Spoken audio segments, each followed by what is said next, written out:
आज जब हम विकसित भारत के स्वप्न को साकार करने की दिशा में बढ़ रहे हैं, हमें याद रखना होगा कि विकास केवल आर्थिक नहीं, विचारों की आजादी, अभिव्यक्ति की स्वतंत्रता और संविधान के सम्मान से ही संभव है। अगले प्रतिभागी हैं मिराज अनवर अंसारी।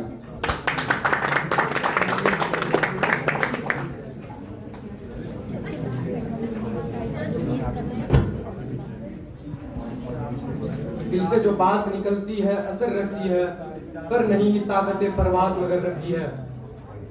माननीय निर्णायकगण, आदरणीय अतिथिगण और मेरे ऊर्जावान साथियों, आज जब मैं आपातकाल के 50 वर्ष बाद यहाँ खड़ा हूँ तो मुझे लौह पुरुष सरदार वल्लभ भाई पटेल की यह अमर सीख याद आ रही है कि राष्ट्र की एकता तभी संभव है जब हर नागरिक को सुरक्षित और स्वतंत्र महसूस हो। यह वाक्य केवल इतिहास का हिस्सा नहीं बल्कि हमारे संविधान की रीढ़ है। आपातकाल ने सिखाया राष्ट्र लोकतंत्र तब नहीं टूटता जब सत्ता शक्तिशाली हो, वह टूटता है जब हम युवाओं की आवाज शांत हो जाती है। 50 साल बाद मेरी आवाज यह प्रतिज्ञा दोहराती है, क्योंकि जब एक युवा उठकर बोलता है तो उसके पीछे केवल एक शरीर नहीं बल्कि पूरे राष्ट्र की आत्मा खड़ी होती है।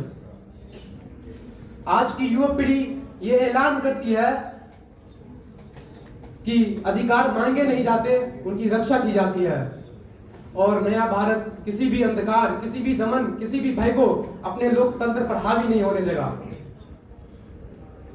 अगर आपातकाल एक काली रात थी तो उसका अंत एक लोकतांत्रिक पुनर्जागरण था। और यह पुनर्जागरण हमें सिखाता है कि आवाजों को कैद किया जा सकता है लेकिन विचारों को नहीं। आज की चुनौतियां अलग है। आज हम डिजिटल युग में हैं जहां जानकारी तेज है लेकिन भ्रम उससे भी तेज है। परंतु समाधान वही है, सजग नागरिक, स्वतंत्र संस्थाएं और सत्य का साहस। कल्पना कीजिए भविष्य की जहां हर युवा अपनी आवाज को सिर्फ सोशल मीडिया की पोस्ट ना बनाए बल्कि नीति, संवाद और राष्ट्र निर्माण की ताकत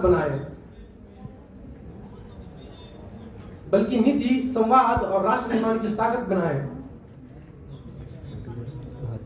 आज जब हम विकसित भारत के स्वप्न को साकार करने की दिशा में बढ़ रहे हैं, हमें याद रखना होगा कि विकास केवल आर्थिक नहीं, विचारों की आजादी, अभिव्यक्ति की स्वतंत्रता और संविधान के सम्मान से ही संभव है।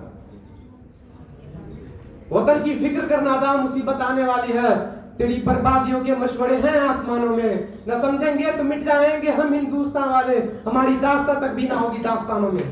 धन्यवाद।